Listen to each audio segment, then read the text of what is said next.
Someone watching this right now is about to lose everything. Your house, your savings, your retirement, your dignity. You are about to hand it all over to someone who does not love you. They love what you have, and you will not see it coming because you do not want to. I am 89 years old. I spent 43 years working in a law office that handled real estate and wills. I was not the lawyer. I was the notary, the witness, the one who stood beside people when they signed documents that changed their lives. I watched over 2,000 people sign papers. That destroyed everything they had built. Some of them recovered. Many did not. A few did not survive the shame. And I watched my own sister sign one of those papers. I knew what she was doing. I could not stop her. That is why I am talking to you. Not because I figured something out. Because I failed. And I do not want you to be the next story someone tells as a warning. Let me tell you about a woman I will call Eleanor. She came into our office in the spring of 2007. I remember because the dogwoods were blooming outside and she mentioned them. Said her husband used to love dogwoods. Her husband had died 2 years earlier. Lung cancer. She nursed him through 26 months of it. The treatments, the hospital visits, the nights she slept in a chair next to his bed. When he finally passed, she told me she felt guilty because part of her was relieved. She could breathe again. I understood that more than she knew. Eleanor was 66. She had the house, paid off, worth about $280,000. She had his life insurance, around $200,000. She had her teacher's pension, $2,900 a month. She was not rich, but she was secure. She used to say she had enough. That was her phrase. Enough. About a year after her husband died, she joined a painting class at the community center. Watercolors. She wanted something to fill the hours. She met a man there. He sat at the easel next to hers. He was a widower too, he said. Lost his wife to a stroke. He understood what she was going through. He started bringing her coffee before class. Remembered how she liked it after the first time. He called every morning just to hear her voice. He said. He told her she had beautiful eyes. He told her things her husband had stopped saying years before the illness. They got engaged after 5 months, married after 8. I remember the day she came in to add his name to the deed. She was smiling.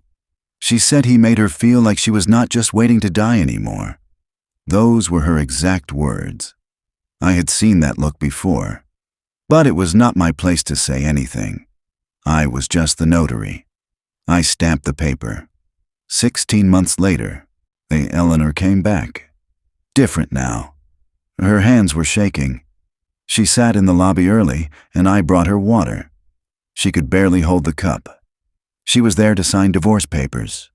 He had taken $140,000 from the life insurance for a real estate investment in Arizona. The investment did not exist. He had put his name on the house, and then took out a home equity loan. $73,000. She found out when the bank sent a letter.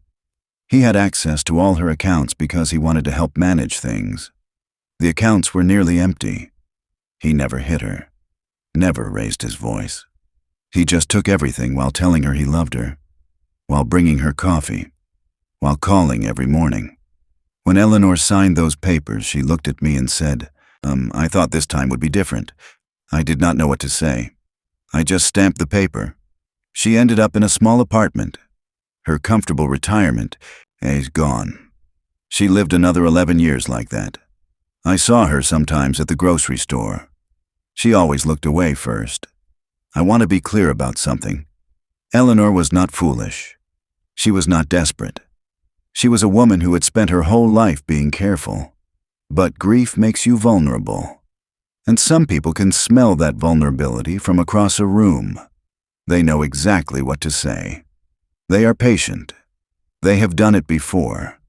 The FBI says Americans over 60 lost nearly $5 billion to fraud in 2024. Romance scams alone are over $1 billion. And those are just the ones people reported. Most never report because the shame is too heavy to carry and speak at the same time. But here is what the numbers do not tell you. Many of these people are not strangers on the internet. They are people you meet at church, at the community center, through friends who vouch for them. They wait months, sometimes over a year, before they ask for anything. They study you. They become what you need. I want to describe something. Tell me if it sounds familiar. Someone new calls you every day. They text constantly. They say you are the most amazing person they have ever met. They say things like, "I cannot believe I found you," or "I have never felt this way about anyone." It feels wonderful, like something you forgot you needed. That is the problem. That is exactly the problem. Real love does not fully show up in the first month. Real love takes time.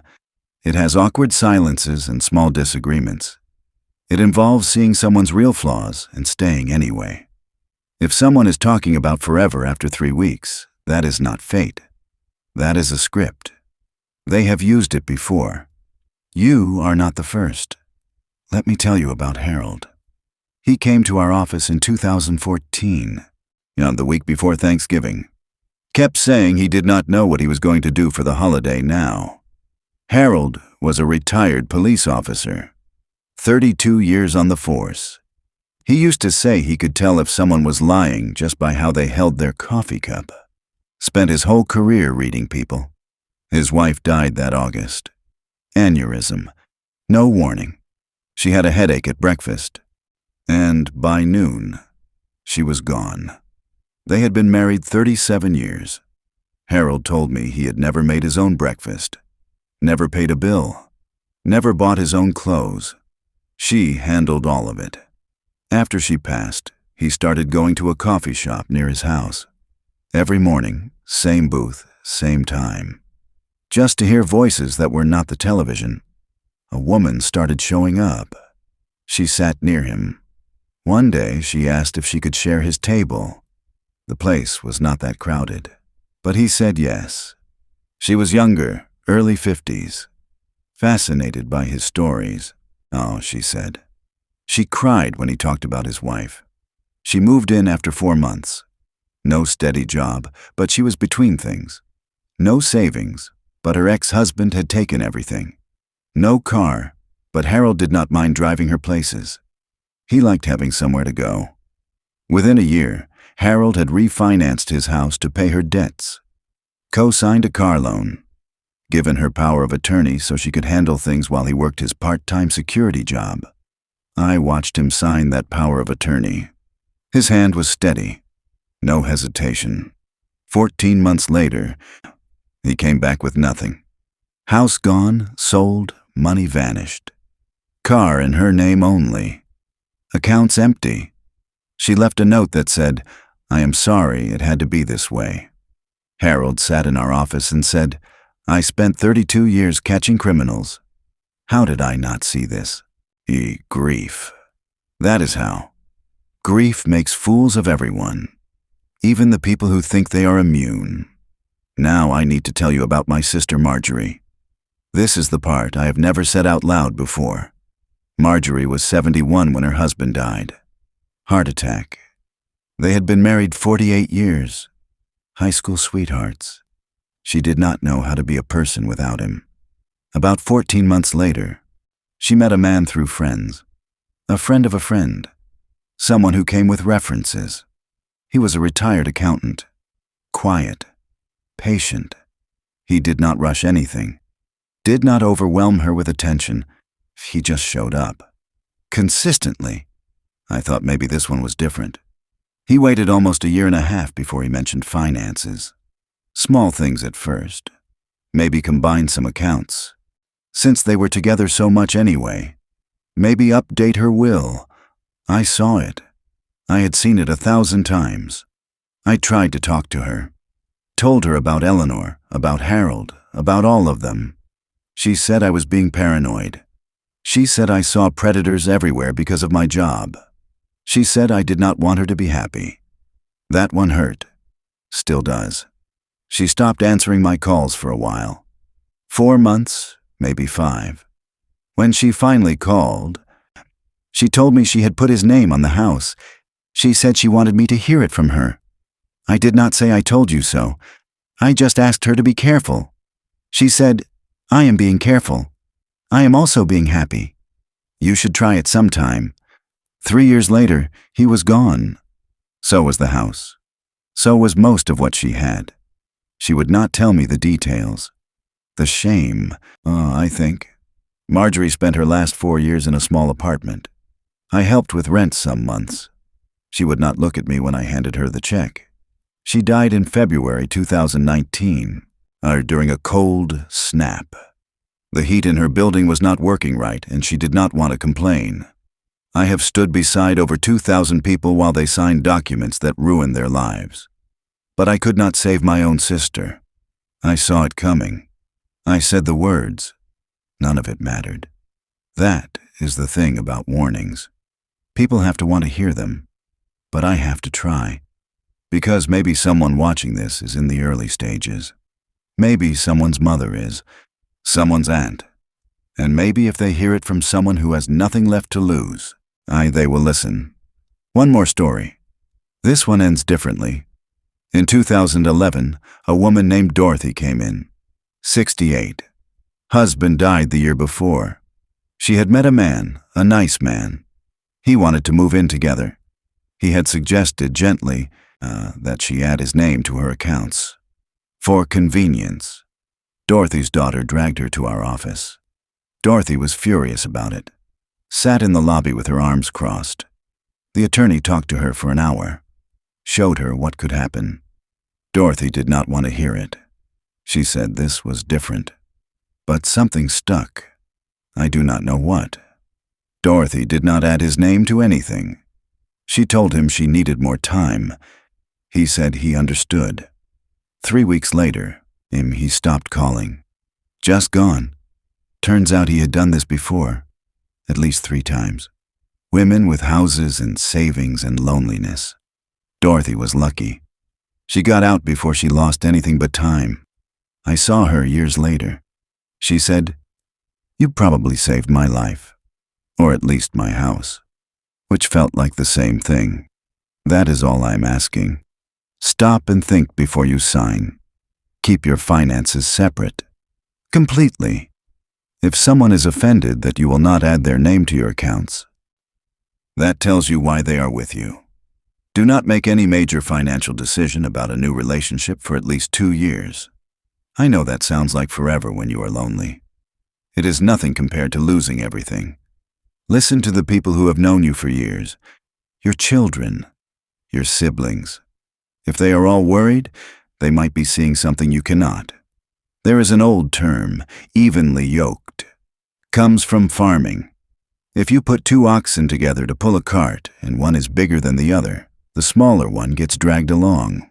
In relationships, especially later in life, being evenly yoked means being with someone who is roughly in the same situation as you. If you have a house and savings and they have nothing, that imbalance invites trouble. It does not mean you cannot love someone with less. It means you need to be careful about how you structure things. Watch for the patterns. Constant calls, and they get upset when you do not answer. Moving fast, talking about forever before you really know each other. Stories about being wronged, exes who took everything, bad luck. Never their fault. Wanting to help with your finances. Suggesting their name go on things. Getting uncomfortable when your family asks questions. If someone seems too perfect, too much like exactly what you were looking for, they probably designed themselves that way. For you. For what you have. There is no shame in wanting companionship. Loneliness after loss is real. It is human. But loneliness can blind you. And there are people who have spent years learning to look exactly like what a lonely person needs. I am not telling you to never love again. I am telling you to protect yourself while you do. The person who truly loves you will not be offended by boundaries. They will not pressure you to move fast.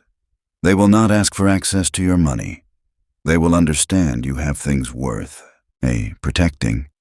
If someone does pressure you, If someone gets offended by reasonable caution, if they try to make you feel guilty for being careful, that is not love. That is a predator sensing the prey is getting nervous. I am 89. Most of the people I watched sign those papers are gone now. Being alone is not the worst thing that can happen to you. I know it feels that way sometimes. The silence of an empty house can feel crushing. But losing everything because someone knew how to use your loneliness against you, that is worse.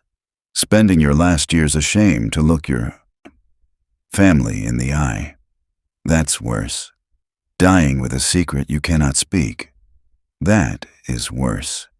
If you are already in a situation that feels wrong, if something in your gut is telling you this is not right, call a lawyer tomorrow, not next week. It may not be too late. I still think about the day Marjorie signed the paper that put his name on her house. I was not there. She did not invite me, but I can picture it. Her hand on the pen. That look, hopeful, certain. I wish I could go back to that room and take the pen out of her hand. I would take years of her being angry at me if it meant she got to keep her home. But I cannot go back. None of us can. You can only go forward. You can go forward with your eyes open. Do not become another story someone tells to warn others. If any of this stays with you, share it with someone who needs to hear it. A parent, a neighbor who just lost their spouse. Leave a comment. Tell me one small thing you will pay closer attention to now. And subscribe if you want to hear more. I have a few things left to say, and I would rather say them to people who want to listen.